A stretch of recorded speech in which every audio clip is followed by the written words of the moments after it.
Well, good evening, Coastal. So glad to have you with us for this special midweek edition. And we're so happy to have Brooke and Jeremiah with us.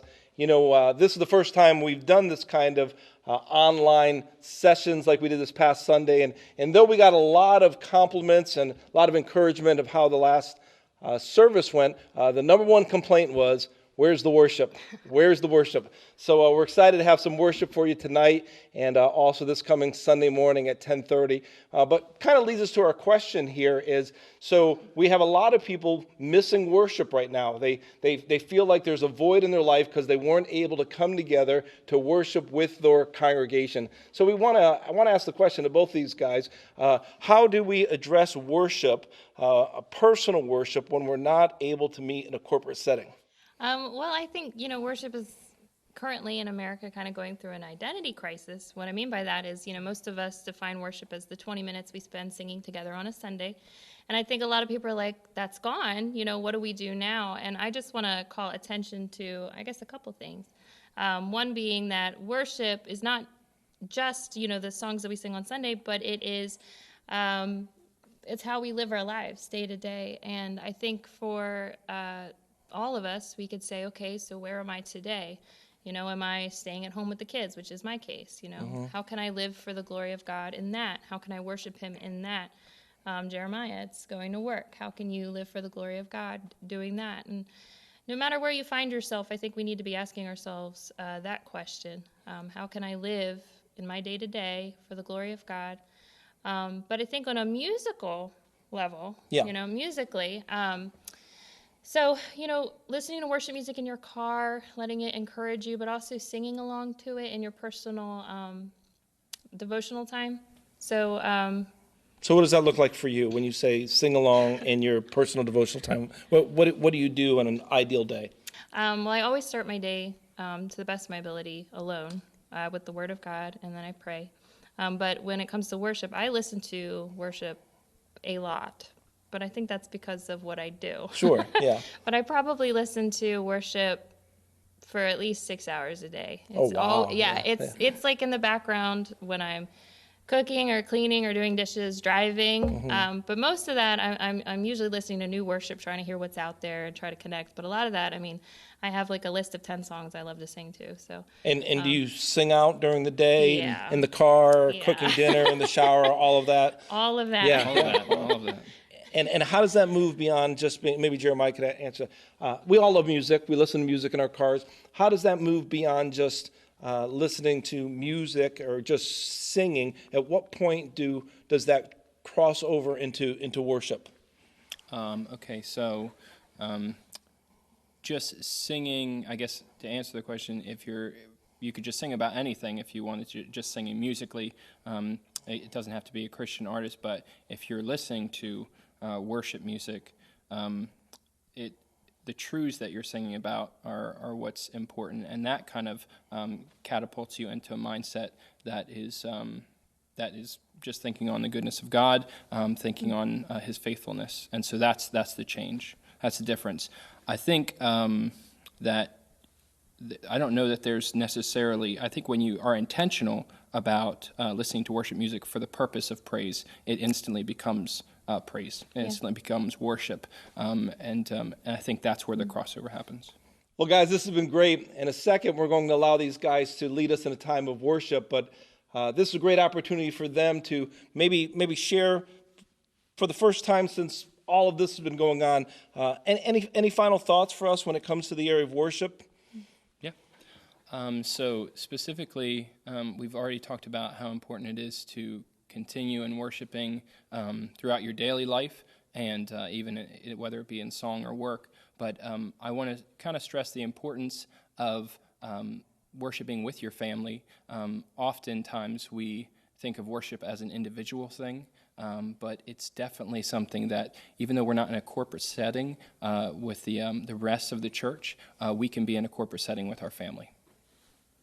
I guess I would say that I would just encourage all of you to be listening to Christian music throughout your day. There's something about Christian music, whether it's what you hear on the radio or it's worship or whatever, that really just brings peace and calm, and it just helps us through hard times. So that's what I would encourage everyone to be doing. That's great. Well, this has been a great opportunity for us to be together. So thankful for Brooke and Jeremiah in so many different capacities. And this is an opportunity for us as a church family to worship together. So if your kids are around or your spouse, maybe grab them together. And though it may feel weird in your living room, why don't you sing it out? And sing it out unto the Lord as we worship the Lord together. Thanks for being here. And in a moment, Pastor Lane is going to come and give us our midweek lesson. God bless you.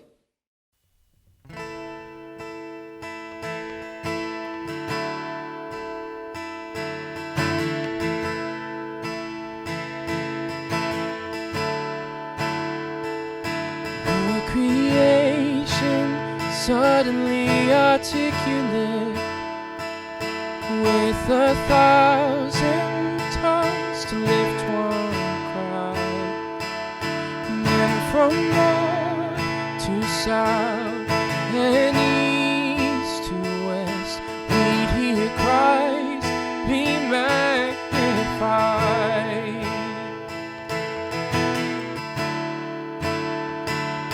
Were the whole earth echoing His eminence, His name would burst from sea and sky. From rivers to the mountain tops, we'd hear Christ be magnified.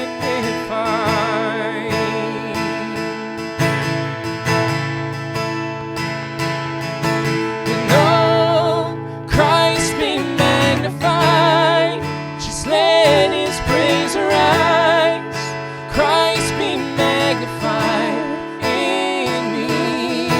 And oh, Christ be magnified from the altar of my life. Christ be magnified in me.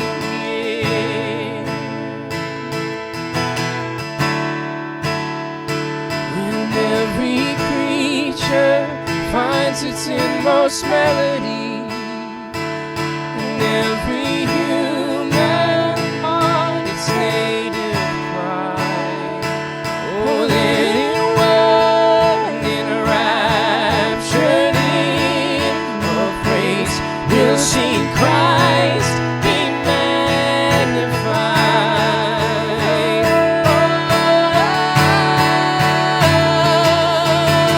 Oh, Christ be magnified.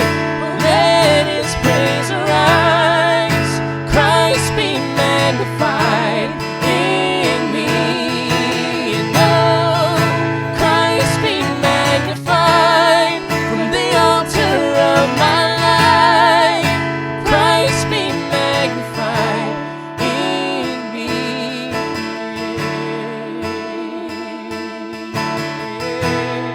Oh, be magnified in me, Lord.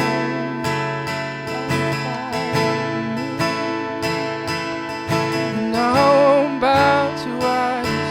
I'll stand strong and worship You. And if it puts me in the fire, I'll rejoice 'cause You're there too. I won't be for my feelings. I hold fast to what is true. If the cross brings transformation, and I'll be crucified with You. 'Cause death is just the doorway into resurrection life. And if I join You in Your sufferings, then I'll join You when You rise. And when You return,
Well, good evening, church. It's great to meet with you tonight and to actually continue our Daniel series. Let me encourage you. We don't know how long we're going to be doing these kinds of online teachings like this, but for our midweek segments and for our Sunday mornings as well, but especially here in a kind of a learning segment, let me encourage you. Grab a Bible. Doesn't matter what version. Doesn't matter if it's print or if you have it there on your phone on an app, but we're going to try to keep as much of a similar essence to this teaching as we would if we were doing it here live. So we're going to be going through the entirety of Daniel chapter 2 tonight in that text, and I'm going to be reading through things, and it'd be helpful for you to read along there with your family as well. The second thing is that we do have a handout available. So yes, believe it or not, we're still continuing with the track record of having handouts for this lesson. If you go to our Facebook group for the midweek period, with the handout is there, you'll see in the post where you can download that. Or you can go to our website and you'll see the little square icon there for the One True God class, and we have the handout there tonight as well. So you might want to download that quickly and have that in front of you, and that way you can follow along as we go through this. It's really interesting as we kind of as think about it. I absolutely believe in the prophetic, but I'm not somebody that necessarily, I feel like I kind of skew more towards the conservative side of the spectrum. But, I think about God's love and His care and His concern for us. A couple of months ago as a church, we felt like God gave us a word in one of our services that it was time to get our house in order. And we felt like, God's really speaking to us about, making sure that we're prepared for the things that He wants to do.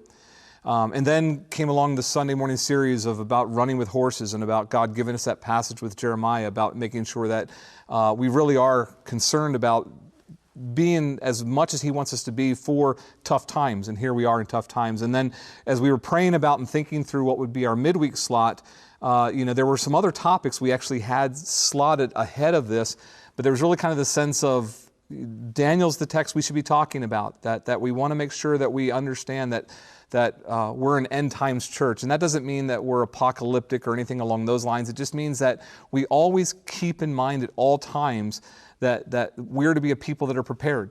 And if anything, this situation that we're going through right now reminds us just how temporary things are. And so for focusing on Daniel, and as we get deeper in the text, we're going to be seeing about Daniel's visions that God gives him and the call to us to go and also at the same time look at Revelation and go through those things. But tonight we're going to be going through chapter 2. Last week, or when we ended the last midweek series, we were talking about the notion that in chapter 1, Daniel shows us what it means to live for one true God. And we said that there's kind of a balance that we saw. The first was that Daniel had a real boldness, just a pure confidence that there was one true God, and that this resulted in him not necessarily living a life of fear about the things around him. So that's why he didn't reject the notion that he had to go and be a part of the teachings and a part of the learnings that were taking place. But the balance is between that pure confidence and one of acquiescence to the culture. So while Daniel was willing to not reject or not react or overreact to the fact that he had to sit through certain teachings and learnings of astrology and those things, he did push back on the food thing, and that he was going to draw the line at a place where he was saying no to complete assimilation. That what the king was trying to do by force the delicacies was trying to change not just their learning process, but he was trying to change their appetites and their attitudes. And Daniel drew the line and said, no, I'm not going to allow this full acquiescence. That brings us into chapter 2. We're going to see 4 key things. And I say surprisingly, it shouldn't surprise us at all that God would lead us through the text and have this line up to some current situations that we're looking at today. But we're going to see 4 key approaches of when we're living in tough times, which we are. Daniel's living through those very same things himself. If you were to think about this, let's say for just a moment that it was time for you to put a new roof on your house. And let's say you've never done that before. Let's say you've never ever had to replace a new roof. You don't know how to go about getting bids. You don't know price or cost or what's going to be involved. And imagine for a moment that your neighbor had just had that done 3 or 4 months ago. Clearly wisdom would dictate that you go and talk to your neighbor and say, hey, tell me how you did this. What companies did you talk to? What were the bids like? What were the pricings like? How long did they take? You would learn some things because that neighbor had been through that. We're going through some hard times right now, Daniel has gone through these things. Daniel has lived through things even tougher than what we're seeing now. He has been dragged away into a foreign country. He has been pulled into a schooling where he has to learn things that are completely contrary to his faith. He's consistently being pressed on all sides with things that are just an incredible challenge. And then we get to chapter 2, and we're going to see that that just ramps up to where now his life is actually in danger. And we're going to say, what are the 4 responses that we learn from Daniel on how we should respond to the hard things we're looking at ourselves? So look with me at Daniel chapter 2. This first opportunity, the first thing that we're going to learn from Daniel is he's going to teach us to always see opportunity, not the ominous. Always see opportunity, not the ominous. And that's going to be through the first 13 verses. I want to read just the first 3 here if I can. It says, in the 2nd year of his reign, Nebuchadnezzar had dreams. His mind was troubled and he could not sleep. So the king summoned the magicians, enchanters, and sorcerers and astrologers to tell him what he had dreamed. And when they came in and stood before the king, he said to them, I've had a dream that troubles me. I want to know what it means. So the story opens up right off the bat with this incredible problem that has to get solved. The king is incredibly anxious. He's troubled. He's scared. The first thing I want you to notice is that he says right in the very first verse that he has had dreams. Now, it's probably a singular dream that he's had, and we're going to see when Daniel gives the interpretation that indeed it's not multiple dreams in the sense of multiple different ones, it's one singular. But he's clearly having this recurring, whether it's every night, whether it's every other night, but it's happening on a recurring basis. And what he says, you'll see in the text, he actually says it twice. He talks about this troubling him. The Hebrew word that's used here, and you could use an app like the Blue Letter Bible or the Bible Gateway that we've looked at to dig down into the word, but the Hebrew word that's used here isn't speaking about just some light form of anxiety. This isn't the kind of anxiety like, oh, I need to get my car in for a tune-up and I really should do that soon. We're talking about something, the Hebrew word that's used here speaks to something that absolutely destroys your normal pattern of life because that problem, that issue that you're facing is always there in the back of your mind. These are the kinds of anxieties that mess us up.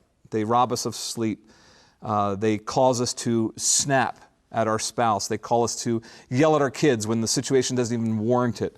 Maybe you're at work and you're in a meeting and somebody says to you, hey, are you even here? And you realize that you were already pulled away in your thought process because that problem was bothering you and you're not even present at your everyday work. That's the kind of anxiety that the word's speaking here. And so when the king says that he is troubled, this dream, this recurring dream that he's having has completely messed him up. Why? Well, there's several key things that take place in the course of this dream that we're going to see that can probably parallel to some of the anxiety you're even having now, and we're going to understand. The text is going to give us a little bit of a deeper context of what has happened here and why this is going to be such an incredible challenge to Daniel in his life. Look back at the text. And I'm going to read a little bit of a lengthy passage here, so just follow along with me because I want to, because this is an online class, I want to spend the time to actually read through the text and maybe if you're there with your family, you would actually read it out aloud together. But we're going to read through from verse 4 through to the end of verse 13. It says, then the astrologers answered the king, may the king live forever. Tell your servants the dream and we will interpret it. And the king replied to the astrologers, this is what I have firmly decided. If you do not tell me what my dream was and interpret it, I will have you cut into pieces and your houses turned into piles of rubble. But if you tell me the dream and explain it, you will receive from me gifts and rewards and great honor. So tell me the dream and interpret it for me. Once more they replied, let the king tell his servants the dream first, and we will interpret it then. So the king answered, I'm certain that you're just trying to gain time because you realize that this is what I have firmly decided. If you do not tell me the dream, there's only one penalty for you.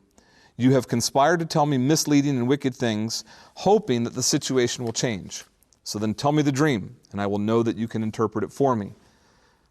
The astrologers answered again, there's not a person on earth who can do what the king asked. No king, however great and mighty, has ever asked such a thing of any magician or enchanter or astrologer. What the king asks is too difficult. No one can reveal it to the king except the gods, and they do not live among human beings. This made the king so angry and furious, so that he ordered the execution of all the wise men of Babylon. So the decree was issued to put the wise men to death, and men were sent to look for Daniel and his friends to put them to death as well. So right there at the text, you can see how fast this has escalated. Not only is Daniel in a foreign land, not only is Daniel in a place that's not his home, not only has everything completely gone wrong throughout the entirety of Daniel's life in these 3 years of his learning, he's now facing a death sentence. He's now facing the unknown himself. Why is the king so incredibly upset? And the answers are found in the text. The first is this. The first is that the unknown is terrifying. The unknown is terrifying. If you look at verse 5, when you look at that, your text probably has something that says something along the lines of the decree that I have firmly decided, the decree that has been firmly established, and that's a plausible interpretation. I say plausible because if you were to look at the King James, and again, you could use one of our Bible apps that we've talked about to check the different translations or versions, a more literal translation of the Hebrew, and the King James, in my opinion, gets it right because it's literal. The king says this. He doesn't say necessarily the decree that I've established. His actual words are, the thing is gone from me. The debate among commentators, among scholars, and this has gone on for years, the debate is, well, what does the king mean by the thing? Is the Hebrew word thing there, is he talking about his decree? Which is why some translations say the decree that has gone out from me, or is the thing referring to the dream, and meaning that the dream has gone from me, or I've lost the dream. I tend to lean more towards that latter translation, the one that King James kind of talks about, meaning that the king's problem is that the dream, he has the dream on a recurring basis and he remembers portions of it, but like we all do, all of us know this, and this is why I like this interpretive answer here. It's an interpreter's license, but sometimes this is what you actually apply to the text when you study it. You ask yourself, what just makes more sense? All of us know what it's like to have a dream that is as real life, and it startles us, it scares us, it's a dream that is incredibly vivid. But we know what it's like to wake up from that dream, and maybe when you first wake up, you have all the details, but within 30 minutes, within an hour, especially by the middle of the day, it's gotten foggy. And so you start to tell somebody about it, and you say, I had this dream, and you were in it. Well, it wasn't you, it was actually somebody else, but weirdly, it was this other person, but it was you, and I don't know. And dreams are like that. They work inside of our subconscious, whether God's giving it to us directly, whether it's coming from some other place. But when we can't remember the dream, especially if it's something that's vivid, especially if we've had it multiple times, then it starts to really wear on us. I think that this is the translation. I think that this is the big problem. The king is having this dream. Clearly it's God-given. We know that because later in the text we'll see that. But as he's waking up, he's not remembering all the details. He knows it's ominous. He knows it's forbearing. It's clearly disturbing him, the troubleness, the anxiety. And for him, it's speaking of something ominous that's coming down the wire, but he doesn't know what it is. Now, I've always said this before. You have to let Bible characters be real people. You can't let these be fairy tales or myths or stories. You have to realize that they wrestle with all the same issues and stresses and anxieties that we do. The king is no different here. We know from historical study, what we have called in previous lessons historical context. We know some of the things that were going on during that time. In 604 BC, which is taking place right about this exact time, there was a province called the Ashkelon province that actually rebelled against Nebuchadnezzar. They had determined, they were part of the areas that he had basically conquered, and they rebelled. They had determined that they were not going to pay the taxes, they were not going to send their money and their people off into Babylon, and so they rebelled. And that left him with only one option, was essentially to destroy them and erase them off the map. Now, that might display his strength, but all of his insecurities, and leaders sometimes are the most insecure people that they are, no matter if they seem to portray charisma on the outside, that's going to leave Nebuchadnezzar with all kinds of concerns. He's already destroyed the province, so what they weren't paying is clearly not coming in now, because that's a loss of revenue into his kingdom. Are other provinces thinking the same thing? Was the rebellion by this Ashkelon one now going to be followed by others? Was there an insurrection among the provinces he's conquered? Is he going to see a lack of revenue come in, and will that display or display him as a false king? And so all of the insecurities that we know plague these kinds of leaders and rulers, he's wrestling with these things, but he's having this dream which is speaking of something foreboding. He doesn't know what it is. He's likely forgetting the details of the dream. All he knows is something ominous is on the horizon, and he can't put his finger on it, and that is causing a massive amount of anxiety. We're here right now, aren't we? The unknown, we don't know what's down the line. We hear the news reports. We're glued to Facebook. We're glued to the news. This coronavirus, it's foreboding. It's invisible. It surfaces. It touches. It's exponential growth. We're hearing people talk to us about things like, algorithmic exponential increases of cases as opposed to linear. And we're hearing all these terms, and all we know is just that we just know something foreboding is out there, and that messes up our daily life. The king is there. The king knows something's coming down the wire, and it is just stressing him out beyond belief. The second thing is it says that the experts can't help. It's one thing to have the unknown. It's another thing when you have the unknown and experts can't help you. Look back at verse 10. It says, the astrologer said this to the king. There's not a person on earth who can do what the king asks.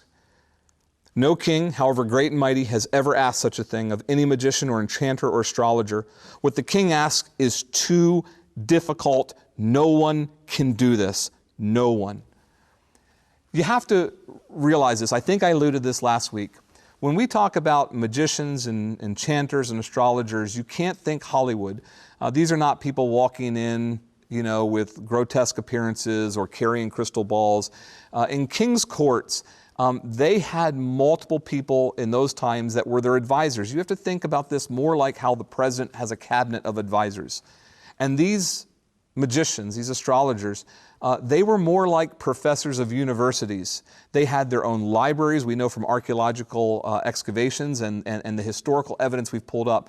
These astrologers and enchanters and magicians, they were more like what we would think of as professors from Harvard or Yale. We know that they had libraries of books that talked about dream interpretation and prophecies and all things agricultural if there was any kind of a famine. And so they were considered to be the experts in this space. They were considered to be the ones that should know what is going on. They were considered to be the ones that should be the experts with the spiritual, the metaphysical, the ethereal that goes on in those realms that we can't diagnose with just simple intelligence. So he calls these people in, and their response is, this is beyond us.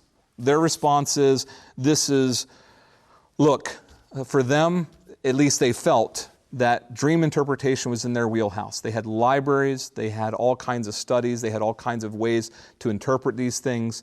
But their answer is, to interpret a dream, we can do that. But to actually know what you're dreaming without you telling us, that's impossible. We can't solve for that. And so not only does the king have the unknown, his experts can't explain anything. Again, I feel like, man, boy, we are right there. This is not in any way, shape, or form what I'm about to talk about here. This is not in any way, shape, or form any kind of a degrading statement to our medical professionals. We have nothing but the utmost of respect for our medical professionals, for our doctors, even for those that are not necessarily medical doctors, but those that are just simply in the space of understanding contagious diseases and those kinds of things, and all the experts.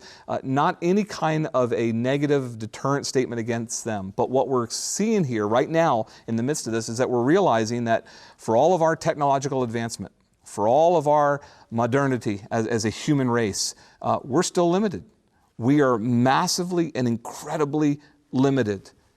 We're learning that right now, as advanced as we might think our healthcare system is, we're realizing that our healthcare system only works if a percentage of the population gets sick at a certain amount of time, because there's a limitation on beds, there's a limitation on ventilators, and that becomes a scary proposition. I bet many people did not even think along these lines of, well, what if everybody got sick at once? We've never had to deal with that before. And the experts right now, and again, it's because this is just our limitations as a human race. It's not any kind of a negative statement against the experts. But think about this. The best minds, the best experts right now, their only recommendation to us globally is wash your hands and spread out. That's the best that they've got. And that scares us, because we want to believe that the experts are, within the next 2 or 3 days, going to just come up with a medicine, and they're going to quickly manufacture that medicine, and then it's going to be available to everybody, and this is all going to be over. And that's not the case. They're limited, and their answers, they don't know how to stop this. This is something that has to play itself out, and that becomes something terrifying to us. The unknown is terrifying in of itself, and then experts can't solve it for us. And the king has got both of those. Now, as if that wasn't enough to cause the anxiety and the trouble that he talks about, the king, Nebuchadnezzar, in the first couple of verses of chapter 2, there's a third thing that takes place. The third thing is that when we as a human race have to wait something out, that's a horrible place to live. Waiting it out is an incredibly horrible place to live. I want you to look at something here in the text. Look at verse 8 of Daniel chapter 2. It says, the king answered to them this. He said, I'm certain that you're trying to gain time because you realize that this is something that I have firmly decided. If you don't tell me the dream, there's only one penalty for you. Verse 9, he says, you have conspired to tell me misleading and wicked things, hoping that the situation will change. That last part of verse 9 is where I want to focus. The king is completely unhinged at this point. They can't answer. The unknown is facing him. The experts can't answer him anything. And now he's of the mindset that what they're going to do is if he in any way gives them any details of the dream, he thinks that all they're going to do is just try to bide their time until the season passes, and once the season passes, then everything will be okay. I want to talk to this for a second because this is the key thing of what the king means by this statement. You're just waiting for the situation to change. He understands what their game plan is. They're facing death. This is a scary situation. Nobody knows where the dream is coming from. Nobody knows why the king is having this dream. And so now all of a sudden they're facing a death sentence. And the king is saying, I know what your mindset is. Your mindset is that you're going to just try to placate me. You're going to give me some false interpretations. And you're going to hope that something changes here. You're going to hope that, and again, it could be anything. They could potentially hope that the king just simply quits having the dreams and starts to forget about it. That maybe a solar eclipse would happen. And if a solar eclipse would happen and then nothing happens on the back end, they could say to the king, well, that was it. And see, everything's okay now. And the king would just go, okay, well, we're good. Or maybe they're looking for anything, an earthquake. And then when the earthquake takes place, they could say to him, that was what your dream was about, but now everything's okay, so let's move on. In other words, what the experts are doing, it's actually something that we're doing right now. The experts are just biding their time, hoping to get through this ominous season. One day their life was fine. They had respected positions in the king's court. Now he's having dreams. Now he's terrified. Now they have a death sentence. The king is upset. The king is concerned. The king is worried. And now the answer is, we just need to get through this. We just need to wait this. And that's what the king means by, you're just hoping that the situation changes or that this season we're in, you're just hoping for this to get over. That concept of waiting for something to get over, that's terrible. To just think, well, we just got to wait it out. We just got to hope we get through this. We're kind of there now, aren't we? Again, all three of these things incredibly apply to the season that we're in right now. We've all seen the charts regarding exposures. We've seen the notion that this social distancing is all about mitigating the disaster, and we've heard dates. Originally, we heard March 27th when they closed the schools, and then we began hearing this is probably in April, May. This could be a 90-day kind of a thing. As recently as yesterday, the president made a statement that this could carry on to August, and a lot of people, including the stock market, took a big gasp. And I've even seen news reports that have said everything is conservative. You know, this could be a 2020, early 2021 thing. And it's all this notion where all of us right now are kind of feeling the same thing. We're all kind of thinking, man, can we just get through this? Can we just get to the other side of that? You think about that chart we've all seen with the curve. We just got to get through this thing. That's such a terrible place to be, where you're just waiting for the disaster to hit, and you're just hoping that it's not as bad as you're concerned it could be. That's what the king is complaining about here. And that's what we're living now. And those three things together, that is what's causing all the trouble and the anxiety and the worry in the king's life. He's facing the unknown. His experts can't solve anything. And everybody's answer seems to be, we just got to wait this out. And as a result of that, He makes a decision. It's just his anger and his anxiety. I said earlier that sometimes this anxiety causes us to snap at our spouse or to yell at our kids unreasonably. Well, that's what the king does. He flies off the handle and he says, I'm just going to put all of you to death because this is too important to mess up. And what he's doing is he's hoping that if he can put that kind of an extra load of fear on them, meaning that their death that's going to come by his hand, that maybe one of them will rise up and give him an answer. He's just drawing for straws at this point. But notice what it says in verse 12, and this is where we're really going to kind of close up the lesson and kind of go through three more things real quickly. He says that the king became so angry and furious that he ordered the execution of all the wise men of Babylon. It says, so a decree was put out to put all the wise men to death, and notice this, it says that the men were sent to look for Daniel and his friends and to put them to death as well. Remember chapter 1. Daniel's carried away from his homeland of Judah. He's carried into Babylon, and he's put into the school of the magicians. He's put into the school of the Chaldeans, and this is the place these people are going to be put to death. So not only is Daniel in a hardship as it is, he's now caught up in this execution sentence. Think about the two different ways that this could be viewed. I personally think from a human standpoint, Daniel's justified to lose it. I feel like I would. That Daniel could say, it's not enough that our land was invaded. It's not enough that I was rooted out of my home. It's not enough that I was thrown into this terrible pagan institute of learning. It's not enough that other people have been able to grow up and have their great lives. My life has been completely stolen from me. It's not enough that all of that has already gone wrong. Now I'm facing a death sentence for something I have no control over. I feel like Daniel could easily and clearly take the angle of this is unfair. But he doesn't. Daniel, we're going to see, realizes that God's in this somewhere. God is in this somewhere. This is why I said in this first part that when we go through tough times, we should seek opportunity and not be overtaken by the ominous. Daniel clearly understands that he has been put where he is by a sovereign God. Again, think of the title of this course. There is one true God who's in control, and there is no such thing as an accident with him. There is no such thing as a coincidence with him. And so Daniel, rather than melting down, Daniel clearly understands that there is an opportunity here. He does not know what it is yet, but he refuses to let the ominous overtake him. He realizes God's in this somewhere. I'm going to find where that opportunity is. Which brings us to the second thing that we're going to learn in the face of hardship. And that's to seek boldness, not just protection. Seek boldness, not just protection. Can I speak for a second as more on the pastoral side than just the teacher side? Listen, folks, I get the fear. I totally understand the fear that rises up. My wife and I just yesterday learned that her store, she works as a manager in the retail sector, her stores are closing down throughout the state of Maryland. And the only line of sight they have given us is that she's going to have her income through the end of the month. Well, clearly this is going to take longer than that. What's more is that her job does not only supply our family with a source of income in addition to mine, we get our health care through her and her job as well. And now we're looking at best, a couple more weeks of income, and they've given no answer beyond that.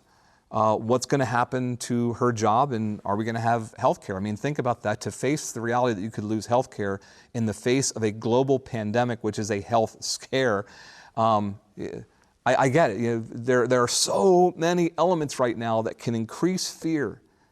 There are so many elements that can cause panic in our life. But if we are people who proclaim that we are people of the one true God, not a source of comfort, but one true God, then we can look at this two ways. We can complain and say, God, isn't it enough that there's a global scare? Isn't it enough this? Isn't it enough this? And now we have to lose the job and the income and the health care.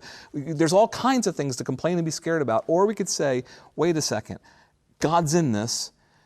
And as somebody who's walked with the Lord as long as I have, as long as my wife has, as long as you have, to say, I'm going to find the opportunity, not be scared of the ominous, and I'm going to be a little bit bolder as opposed to just simply praying for God's protection. We should pray for God's protection. My family prays for God's protection every night. We ask for God's protection. But we shouldn't only be looking for God to protect us. We should also be saying, God, what's our opportunity here? And there should be something of boldness. Look at what Daniel does in verse 14. It says, when Arioch, the commander of the king's guard, and incidentally, Arioch is the guy who is actually going to carry out the executions. This is Daniel's executioner. It says, when Arioch, commander of the king's guard, had gone out to put to death the wise men of Babylon, Daniel stops him to speak with him and spoke to him. And it says this, it says, with wisdom and tact. We're going to come back to that in just a moment, but let me stick to this point of boldness as opposed to simply asking God for protection. Verse 15, it says, he asked the king's officer, why did the king issue such a harsh decree? Arioch then explained the matter to Daniel. At this, Daniel went into the king and asked for time so that he might interpret the dream for him. I want you to notice what Daniel does here. He kind of goes for broke. He knows that God has given him insight and wisdom. We learned that from chapter 1, that God has blessed him with all kinds of wisdom and insight. And so in the middle of this panic, in the middle of this anxiety, in the middle of this death sentence that Daniel's facing, he actually stops the executioner and speaks to him and says, look, is there any chance I could get 30 minutes with the king? Is there any chance I could go in there? I mean, think of the incredible boldness of that request. And incidentally, I want you to notice in the text, nowhere does it say that God told him to do this. Daniel's just going for broke. Daniel's just doing this. Daniel is going to go in and say, I'm going to believe that God's going to do something here. And it says that he goes and asks for 30 minutes. Now the king has already talked. It says the king's already called in all of his chief experts.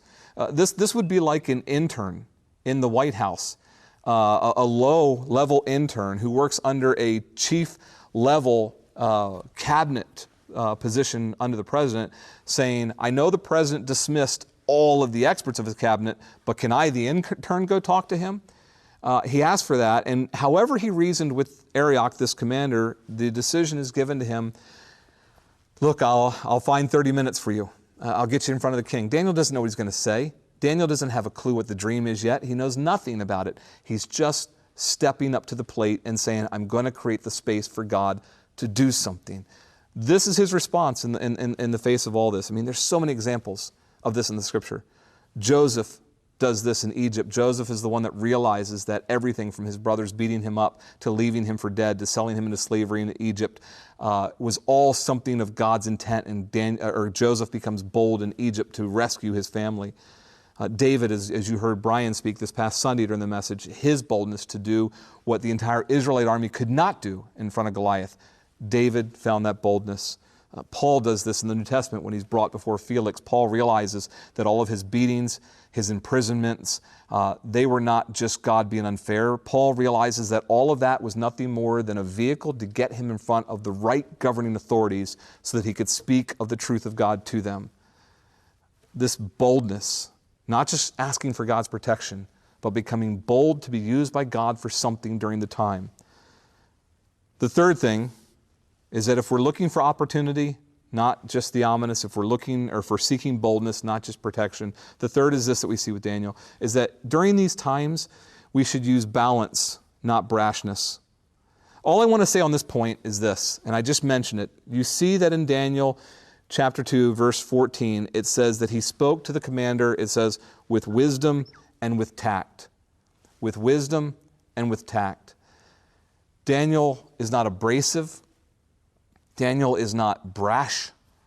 Daniel does not feel like he has to thump his chest or, Daniel does not need to do anything extraordinary in his overall demeanor to try to kind of pump up his boldness in God.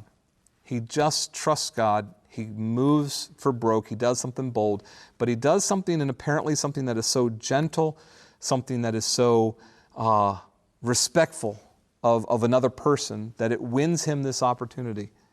He did this in chapter 1 as well, that when he was asking about can they just eat vegetables as opposed to the delicacies from the king's table, he hears that the Babylonians who are guarding him, They tell him, you're putting us at risk here, Daniel. And so Daniel understands that, and Daniel speaks to them with reason, with prudence. Same thing he's doing here in chapter 2.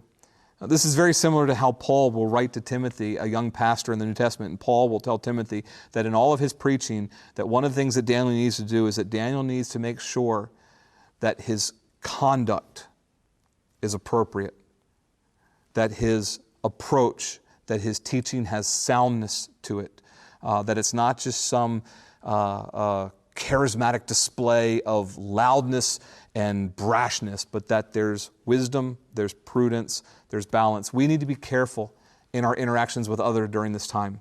Yes, we believe in one true God. Yes, we believe that He protects us. Yes, we believe that He gives us opportunities. But we need to be respectful of others and their fears and talk with them in rationality. Talk to them with tact, with prudence, respecting the fact that they do not have a God to call out to, and we know that they could call out to Him. But that's an important point in the text that I wanted to call out. Here's the fourth and final point, and then we're going to close it out. The fourth and final point is this, is that Daniel teaches us to lean on prayer and praise, not panic. Prayer and praise, not panic. I was so appreciative of what Brian and Jeremiah and Brooke brought right before this teaching because it is so pertinent to our time in our life right now.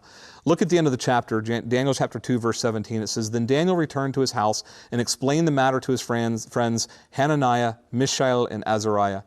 He urged them to plead for mercy from the God of heaven concerning this mystery so that he and his friends might not be executed with the rest of the wise men of Babylon." In other words, Daniel comes back from having met with the king and he still doesn't have a clue. So they're just going to pray and intercede and hope that God gives it to him. During the night, the mystery was in fact revealed to Daniel in a vision. And Daniel praises the God of heaven. And I wanted you to hear closely this song of praise. He says, "Praise be to the name of God forever and ever. Wisdom and power are His. He changes the times and seasons. He deposes kings, raises up others. He gives wisdom to the wise, knowledge to the discerning. He reveals deep and hidden things. He knows what lies in darkness, and light dwells with Him. I thank and praise you, God of my ancestors. You have given me wisdom and power. You have made known to me what we asked of you. You have made known to us the dream of the king." 4 quick aspects about that praise that I want you to see because I want you to incorporate it into your praise at home. The first is this. He says in verse 20, "Praise be the name of God," or "Blessed be the name of the Lord." That formula is repeated all throughout the Old Testament and the New. Why is that important? Because we praise God that we know Him. He is not a mysterious God up in the atmosphere somewhere. He is not some God lost in the constellations like the Greeks had. He is not some mysterious or ethereal entity. Our God has revealed Himself to us, and to say that we know His name, we understand that in our society. To be on a first name basis with somebody is considered to really know them if you're on a first name basis. We know the name of our God, and so we praise the fact that we know who to go to. Think about that. Think about how many people right now globally have no knowledge of who to turn to. The experts are who they're looking to, and the experts, as we said, have no answer. Think about not having a source of strength. Daniel praises that he knows who God is, the one true God, and so he says, "Praise to your name." The second thing is he praises God's sovereignty, and the incredible play on the words here is so powerful. I do not want you to miss this. He says in verse 21, He changes times and seasons. Remember what I said earlier? Remember what I said that the king's anxiety, that third point, that part of the king's anxiety was because he understood that his magicians were just simply hoping the seasons would change? And how scary that is as human beings to think that we just have to wait for something to play out its course. That we're that powerless, that we have to wait for a season to change. We have to go through a certain season of hardship. That's such a defeated mentality when you think that the time or the season just has to play its course out. Daniel praises God because he realizes God's the one that changes those things. God is the one in control of those things. If we go through it, it will be because He has decided we can, and He will allow us to stand up in it. If He wants to change it, He can. God could stop the path of this virus right now. We can absolutely pray for that. But our praise is not because he can, it's because we know, or I should say that our praise is not because he will, because we don't know that whether he will or not. It's because he can, because he is the one alone who holds that power. He then praises God for his wisdom, that God grants wisdom to us. God gives us the intelligence of what to do. With my wife and I in our situation right now, I have no concern that God has the wisdom that we need to walk us through this season of our own life. He's the God that provides those things. And then finally, God's knowledge. And it's this one verse in verse 22 that I want you to really key on here as we close the lesson out. He says that God knows what lies in the darkness. Folks, there is nothing right now that we are dealing with that is unknown to God. Think about this. Here is what fueled Daniel's boldness to go into the king. Daniel knew this. The king has had a recurring dream. The king himself is a little bit obscure as to what it is, but the king knows it's something ominous and foreboding. And that is bothering the king. Nobody else knows it. The best experts in the field said to the king, this is impossible. Nobody could know this. Daniel knew that God knew. That was not an issue. Daniel was clearly convinced, with pure confidence, pure conviction. Daniel goes, God knows what lies in the darkness. What we don't know, God knows. And so when Daniel went before the king, he realized that there was only one thing he needed. All he needed was for God to reveal to him what God already knew. And to Daniel, that will be left up to God. God will either reveal it or he won't. That'll be in his sovereignty. Daniel had no concern that the king's dream was going to in any way, shape, or form confuse God. He knows what lies in the darkness. God knows what tomorrow holds. With all the timelines and things that people are projecting, God knows about tomorrow. God knows about next month. God knows if this thing does play out longer than anybody expects, God knows that. There is no such thing as darkness to him, which is why Daniel says he knows what lies in darkness, and then he says, and light dwells with him. Those four things, that we know who God is, we trust in his sovereignty, he grants us wisdom, and he alone is the one who holds the knowledge of all things. Those things fuel Daniel's praise, and they should fuel our praise as well. Let me close with this. And would love some of your reaction here at the end of this, because doing a lesson like this, a midweek lesson online, this is longer than what we would do on Sundays. And whether or not this is the length of time, if it's too long for an online, let me know, and we'll do our best to tailor it. But I do want to say this here at the end of it. I want you to key in here on chapter 2 how much confidence Daniel puts in God, as opposed to simply asking God to protect him and his friends. I have to believe Daniel's human. He's afraid. He says to his friends, we don't want to be executed, so he doesn't just take it on himself to pray. He gets his friends and says, you got to join me in this. Clearly he's afraid, but he puts his trust in the one true God, and that fuels his prayer and his praise. Again, as we go through this, one of the things that's going to happen when we start going into chapter 3 and we start actually looking at the dream, you're going to see something of God. I'm going to use the word reward. Daniel is of such conviction and boldness and confidence in God that God does not simply give Daniel the interpretation to the dream of the king. He's actually going to let Daniel see what's coming down the pipe for all of human history, human future to come. Daniel will actually get portions of John's revelation from the text of Revelation. This is nearly 700 years before John will have his vision that becomes the text of Revelation. Daniel's 700 years before that. God's going to show him things. And here's the thing. What God shows Daniel for the end of human history, it's not easy. It's hard. Think about what Daniel's going through now, and God gives him revelations and visions of things that for the entirety of the human race is going to get even harder. And yet Daniel will take that and fuel that and turn that back into further prayer, further boldness, further action. If we take anything tonight away from chapter 2, it's going to be that. I hope this has been helpful to you. Again, you can give us the feedback on Facebook as we go through this, but we'll have this lesson online. Share it with others. If you, whether Christians or not, use the handout, use the lesson. But I've enjoyed being with you here tonight. God bless you, church.